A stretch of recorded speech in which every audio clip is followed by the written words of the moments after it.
మిత్రులారా, ఈరోజు ఈ కార్యక్రమం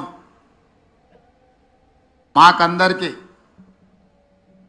తెలంగాణలో ఉన్న లక్షలాది మంది రైతుల ఇళ్లలో పండగ జరుగుతుంటే ఈ కార్యక్రమంలో భాగస్వాములు అవ్వడం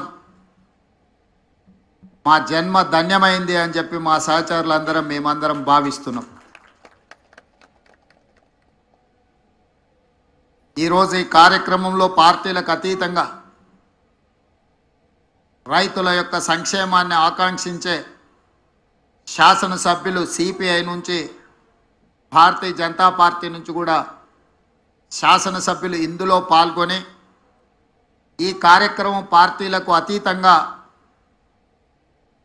రాజకీయ ప్రయోజనం కాదు, రైతు ప్రయోజనమే ముఖ్యమని చెప్పి విజ్ఞత ప్రదర్శించి ఇందులో పాల్గొన్నందుకు వాళ్ళందరిని కూడా మనస్ఫూర్తిగా నేను అభినందిస్తున్నా. ఈరోజు దేశంలో కార్పొరేట్ కంపెనీల యజమానులు వేలాది లక్షలాది కోట్ల రూపాయలు బ్యాంకుల ద్వారా అప్పులు పొంది వ్యాపారాలలో నష్టం వచ్చిందని చెప్పి లేదా తప్పుడు లెక్కలు చూపించి లక్షలాది కోట్ల రూపాయలు బ్యాంకులకు ఎగవేసి ఈ దేశాన్ని వదిలి పారిపోతున్నారు. వాళ్ళు బ్యాంకుల దగ్గర తీసుకుంటున్న అప్పులు ఒక రకంగా బ్యాంకులను మోసగించాలన్న ఉద్దేశంతో తీసుకొని ఆ కంపెనీలు దివాలా తీసినాయని చెప్పి బ్యాంకులను మభ్యపెట్టి దాదాపుగా 14 లక్షల కోట్ల రూపాయలు 10 సంవత్సరాలలో బ్యాంకులకు కార్పొరేట్ వ్యాపార సంస్థలు ఎగవేయడం జరిగింది. కానీ రైతు ఈ దేశంలో ఏ మూలన ఉన్నా, అది హర్యానా కావచ్చు, పంజాబ్ కావచ్చు, లేదా మహారాష్ట్ర కావచ్చు, తెలంగాణ కావచ్చు, తెలంగాణలో నిజామాబాద్ కావచ్చు, మహబూబాబాద్ కావచ్చు, లేకపోతే మహబూబ్ నగర్ కావచ్చు, రైతు 10 మందికి సహాయపడడానికి, 10 మందికి పట్టెడు అన్నం పెట్టడానికి, తన అప్పుల పాలైనా సరే తన వృత్తిని మానొద్దు, 10 మందికి ప్రయోజనం చేకూరాలి అని చెప్పి క్రాప్ లోన్ తీసుకొని వచ్చి పెట్టుబడిగా పెట్టి పంటలు పండిస్తే ఆ పంటలకు సరైన గిట్టుబాటు ధర రాకపోవడమో, పంట ఆశించిన మేరకు ఉత్పత్తి జరగకపోవడమో, వివిధ కారణాల చేత రైతు నష్టపోయి బ్యాంకులో పన్నులు తెచ్చుకున్న అప్పులు చెల్లించలేక, బ్యాంకుల్లో తెచ్చుకోలేని వాళ్ళు ప్రైవేటు వ్యక్తుల చేత అత్యధిక మిత్తితో తెచ్చుకొని వాళ్లకు చెల్లించలేక అప్పులవాడు ఇంటి ముందుకు వస్తే కుటుంబ సభ్యుల ముందు, భార్య బిడ్డల ముందు ఆత్మగౌరవం దెబ్బతిని ఏ సొంత పొలంలో సిరులు బండాలి అని ఆలోచన చేసినరో అదే సొంత పొలంలో పురుగుల మందు తాగి ఆత్మహత్యలు జరుగుతున్న విషాదకరమైన సంఘటనలు ఎన్నో మనం చూస్తున్నాం. అందుకే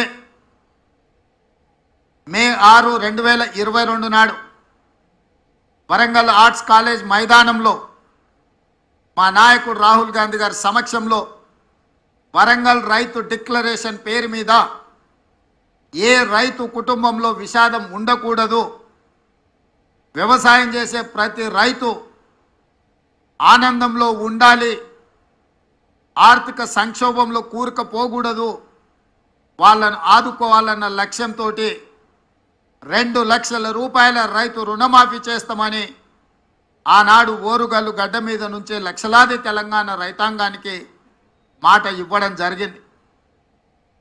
రైతు డిక్లరేషన్లో మేము మాట్లాడిన అంశాలను చాలామంది టీవీల ముందు, పేపర్ల ముందు అవహేళన చేస్తూ ఈ దేశంలో ఎవరూ చేయలేదు, తెలంగాణ రాష్ట్రంలో గత ప్రభుత్వం 2014లో 1 లక్ష రూపాయల రుణమాఫీ చేస్తా అని మొదటి విడత కాదు, 5 సంవత్సరాలు 60 నెలలు 4 విడతల్లో చేసి చివరికి అసలు కంటే మిత్తి ఎక్కువయి రైతుకు ఇచ్చిన 1 లక్ష రూపాయల రుణమాఫీ కూడా మిత్తిలకే సరిపోయి అసలు బకాయి అట్లనే ఉండే విధంగా ఆనాటి పరిస్థితులు.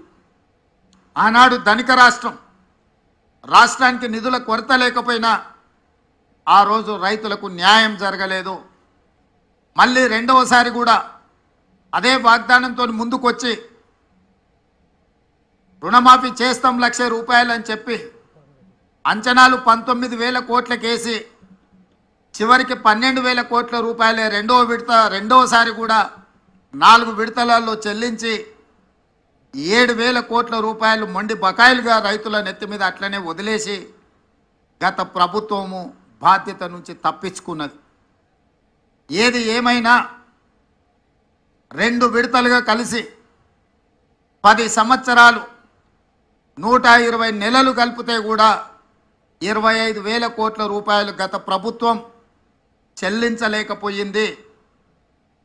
మేము అంచనాలేసి బ్యాంకుల నుంచి వివరాలు తెప్పించుకొని కమర్షియల్ బ్యాంక్సే కాకుండా అగ్రికల్చరల్ బ్యాంక్స్ నుంచి కూడా రైతులకున్న అప్పుల వివరాలు తెచ్చుకున్నప్పుడు 31,000 కోట్ల రూపాయలు దాదాపుగా లెక్క తేలింది. మంత్రివర్గ సమావేశంలో 31,000 కోట్ల రూపాయల రుణమాఫీ చేసి తీర్థమన్నప్పుడు అప్పుల్లో కూరుకుపోయిన తెలంగాణ రాష్ట్రం, ఆర్థిక సంక్షోభాన్ని ఎదుర్కొంటున్న తెలంగాణ రాష్ట్రం ఏ విధంగా ఈ రైతులకు రుణమాఫీ చేస్తారని చెప్పి చాలామంది మాట్లాడడం జరిగింది. కొంతమంది శాపనార్థాలు పెట్టడం జరిగింది. వాళ్ళు చేసిన అప్పులు వాళ్ళకి తెలుసు కాబట్టి వాళ్ళు ఒక నమ్మకంగా ఉన్నారు, ఎట్టి పరిస్థితుల్లో వీళ్ళు చెల్లించరు, ఆగస్టు నెలలో ఏదైతే మాట ఇచ్చిండో మాట తప్పుతాడు అని.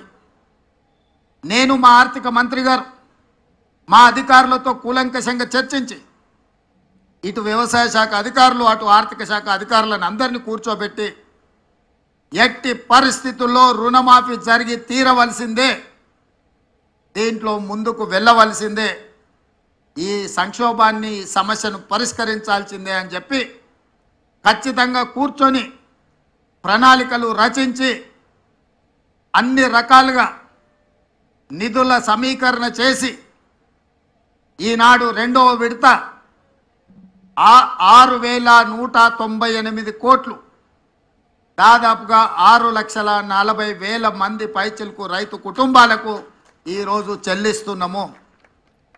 మొదటి విడతలో 6,098 కోట్లు దాదాపుగా 11.5 లక్షల రైతు కుటుంబాలకు లాభం జరిగితే ఈరోజు దాదాపుగా 6,198 కోట్లు 6.5 లక్షల రైతు కుటుంబాలకు మేలు జరుగుతుంది రెండవ విడతల అని చెప్పి నేను గర్వంగా ఈ వేదిక మీద నుంచి తెలంగాణ రైతాంగానికి విజ్ఞప్తి చేస్తున్నా. ఇది మా చిత్తశుద్ధి, ఇది మా పరిపాలన దక్షత. కాంగ్రెస్ పార్టీ గురించి ఒక మాటలో చెప్పాలి అని అంటే పండిత్ జవహర్లాల్ నెహ్రూ గారి నుంచి మొదలు పెడితే లాల్ బహదూర్ శాస్త్రి వరకు దేశ భద్రత, ఆహార భద్రతకు అత్యంత ప్రాధాన్యత ఇచ్చినాం. అందుకే ఆనాడు జై జవాన్ జై కిసాన్ అనే నినాదంతో కాంగ్రెస్ పార్టీ ప్రజల దగ్గరికి వెళ్ళింది. జవహర్లాల్ నెహ్రూ గారు హరిత విప్లవాన్ని తీసుకొస్తే లాల్ బహదూర్ శాస్త్రి గారు ఆహార భద్రతకు సంబంధించిన నిర్ణయాలు తీసుకున్నారు.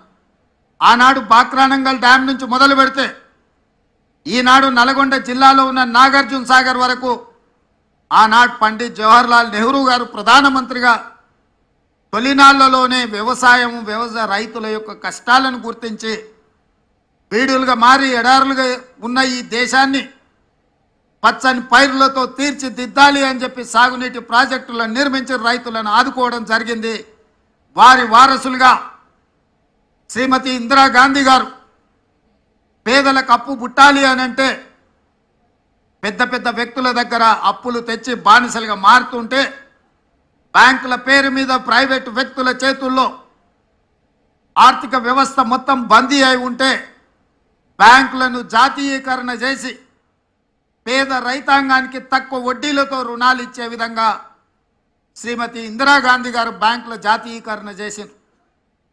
ఆ తర్వాత అధికారంలోకి వచ్చిన కాంగ్రెస్ పార్టీ శ్రీమతి సోనియా గాంధీ గారు, శ్రీ మన్మోహన్ సింగ్ గారు ఆహార భద్రత చట్టాన్ని తీసుకొచ్చి ప్రతి పేదవాడి ఆకలి తీర్చాలి, రైతులకు ఉన్న అప్పులను తీర్చాలి అన్న ఆలోచనతోని 72,000 కోట్ల రూపాయలు ఏక మొత్తంలో ఈ దేశంలో రైతు రుణమాఫీ చేయడం ద్వారా రైతాంగం పట్ల కాంగ్రెస్ పార్టీకి ఉన్న చిత్తశుద్ధిని వారు నిరూపించుకున్నారు. ఈరోజు ఈ వేదిక మీద నుంచి నేను గర్వంగా చెప్తున్నా, ఈ దేశ ప్రజలకు ఆహార భద్రత చట్టాన్ని తెచ్చింది కాంగ్రెస్ పార్టీ, విత్తన సబ్సిడీ ఇచ్చింది కాంగ్రెస్ పార్టీ, ఎరువుల సబ్సిడీ ఇచ్చింది కాంగ్రెస్ పార్టీ, వ్యవసాయ పనిముట్లకు సబ్సిడీ ఇచ్చింది కాంగ్రెస్ పార్టీ, ఉచిత కరెంట్ ఇచ్చింది కాంగ్రెస్ పార్టీ, రైతు రుణమాఫీ చేసింది కాంగ్రెస్ పార్టీ, రైతు బీమా పంటల బీమా తీసుకొచ్చింది కాంగ్రెస్ పార్టీ, రైతులు పండించిన పంటకు కనీస మద్దతు ద్వారా చట్టబద్ధత చేసి ఇవాళ రైతులను దళారులు మోసగించకుండా పండించిన పంటకు గిట్టుబాటు ధర ఇచ్చే చట్టాలను తీసుకొచ్చింది కాంగ్రెస్ పార్టీ. వారి వారసులుగా ఈరోజు రాహుల్ గాంధీ గారు మేము సెప్టెంబర్ 17, 2023 నాడు తుక్కుగూడ రంగారెడ్డి జిల్లాలో రాజీవ్ గాంధీ ప్రాంగణంలో శ్రీమతి సోనియా గాంధీ గారు 6 గ్యారెంటీలను ఇస్తే ఆ 6 గ్యారెంటీలను అమలు చేయడానికి నా సహచర మంత్రివర్గ సభ్యులందరూ కూడా సంపూర్ణంగా నాకు సహకారాన్ని అందించి అండగా నిలబడ్డారు. కాబట్టి ఈరోజు మళ్ళీ 6,198 కోట్ల రూపాయలు రెండో విడత రైతు రుణమాఫీ ఈ వేదిక మీద నిలబడి నేను చేయగలుగుతున్నాను. ఇది మా చిత్తశుద్ధి. మా చిత్తశుద్ధిని ఎవరు శంకించలేరు, మా ప్రణాళికల్ని ఎవరు ప్రశ్నించలేరు. అందుకే ఈరోజు ఇంత మంచి కార్యక్రమాన్ని ఆలస్యం చేయొద్దు. 2 వారాలు కూడా పూర్తి కాలే. జూలై 18, 2024 నాడు మొదటి విడత 1,00,000 రూపాయల వరకు ఉన్న వాళ్ళకి అందరికీ మొదటి విడతలో వాళ్లకు అప్పులు చెల్లించి ఇప్పుడు 0 నుంచి 1,50,000 వరకు ఉన్న రైతులందరికీ ఇవాళ ఈ గంటలో మనం వాళ్ళ రుణాలను మాఫీ చేస్తున్నాం. నెల తిరగక ముందే 0 నుంచి 1,50,000 వరకు ఉన్న దాదాపుగా 18 లక్షల మంది రైతుల రుణాలను మాఫీ చేసి మా చిత్తశుద్ధిని నిరూపించుకున్నాం.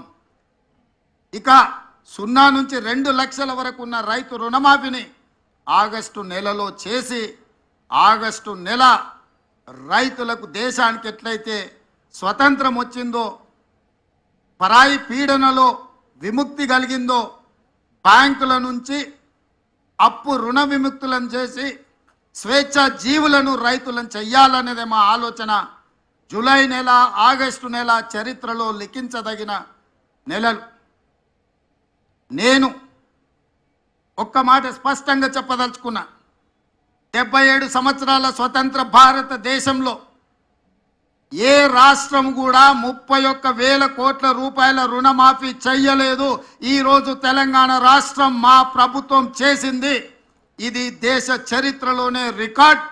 ఈ రికార్డ్ రైతుల కోసమే చేసినాము, రైతులను ఆదుకోవాలన్న ఆలోచనతో చేసినాము. ఇవాళ మేము రుణమాఫీ చేసినామంటే ఎన్నికలు లేవు, మేము ఓట్లు అడగడం లేదు.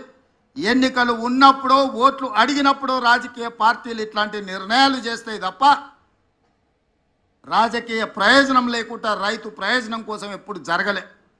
కానీ మేము రైతు ప్రయోజనానికే ప్రాధాన్యత ఇవ్వాలన్న ఆలోచనతో ఏ ఓట్లు లేనప్పుడు, ఏ సీట్లకు ఎన్నికలు జరగనప్పుడు ఈరోజు ఈ కార్యక్రమాన్ని తీసుకోవడం ద్వారా రైతులకు అండగా నిలబడతామన్న విశ్వాసాన్ని మేము కల్పించదలుచుకున్నాం. బ్యాంకర్స్ కూడా ఒక మాట, కార్పొరేట్ కంపెనీలు అప్పులు చేస్తే మొండి బకాయిలుగా మారితే చెల్లిస్తాం, 1 టైం సెటిల్మెంట్ చేయండి అని అప్పు 10 లక్షలు ఉంటే దాన్ని 3 లక్షలకే తగ్గించుకొని కుదించుకొని అప్పులు చెల్లిస్తుంటారు. కానీ ఇవాళ రైతుల ఆత్మగౌరవం దెబ్బ తినకూడదు అని చెప్పి మా బట్టి విక్రమార్క గారు మేము ఆలోచన చేసి మేము 1 టైం సెటిల్మెంట్ అడగలే, ఫుల్ టైం సెటిల్మెంట్ చేసినాం. మీకున్న మొత్తం 1 పైసా తగ్గకుండా మీ ఖాతాలు వేసినాం. ఇవాళ 7 లక్షల కోట్ల రూపాయలు రాష్ట్ర ప్రభుత్వం మీద అప్పుల భారం మోపిన పోయిన ప్రభుత్వం. వారు చేసిన అప్పులకి ఈడున్న పాత్రికేయ మిత్రులకు, నా సహచర శాసనసభ్యులకు తెలవాలి. 6 నెలల్లో మన ఆర్థిక మంత్రి బట్టి విక్రమార్క గారు పోయినాయన చేసిన అప్పులకు 43,000 కోట్ల రూపాయల మిత్తి కట్టిండయా. ఆయన చేసిపోయిన అప్పులకు తెలంగాణ రాష్ట్రాన్ని ఆయన తాకట్టు పెడితే ఆ తాకట్టును ఇడిపించడానికి ఈరోజు 6 నెలలలో బట్టి విక్రమార్క గారు పెన్షన్లు ఇచ్చిండు, ఫీజు రియంబర్స్మెంట్ చేసిండు, ఆర్టీసీ బస్సు ఆడబిడ్డలకు ఉచిత ప్రయాణం ఇచ్చిండు, రాజీవ్ ఆరోగ్యశ్రీ అమలు చేసిండు, 200 యూనిట్లు ఉచిత కరెంటు అందుబాటులోకి తీసుకొచ్చిండు, ఇందిరమ్మ ఇండ్లు కట్టడానికి అనుమతులు ఇచ్చిండు. ఇన్ని ఇచ్చి ప్రతి నెల 1వ తారీఖు నాడు ప్రభుత్వంలో పనిచేసే ఉద్యోగులకు 1వ తారీఖు నాడు ప్రతి నెల 5,000 కోట్ల రూపాయల జీత భత్యాలు చెల్లిస్తున్నాడు. ప్రభుత్వానికి పనిచేసి రిటైర్ అయిన ఉద్యోగస్తులకు పెన్షన్లు 1వ తారీఖు నాడు చెల్లిస్తున్నాడు.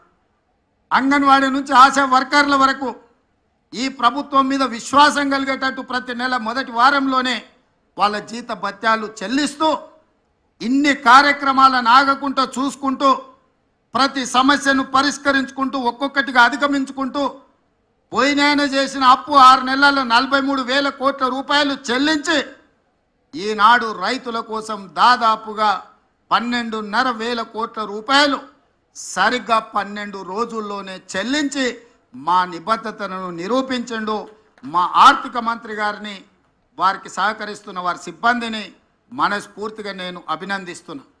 వారందరూ సహకరించడం వల్లనే ఇంత గొప్ప కార్యక్రమం చేసే అవకాశం నాకు దక్కింది. అందుకే మిత్రులారా, ఇది ఒక గొప్ప కార్యక్రమం, జీవితకాలం మనకు గుర్తుండిపోయే ఒక తీపి జ్ఞాపకం, రైతాంగం ఆత్మగౌరవంతో తలెత్తుకునే కార్యక్రమం ఇది. అందుకే ఈ కార్యక్రమంలో పాల్గొన్న మీ అందరికీ, ఇక్కడికి వచ్చి ఇంత మంచి కార్యక్రమంలో పాల్గొని మమ్మల్ని ఆశీర్వదించినందుకు, అండగా నిలబడ్డందుకు మీకందరికీ మనస్ఫూర్తిగా కృతజ్ఞతలు తెలియజేస్తూ సెలవు తీసుకుంటున్న మిత్రులారా.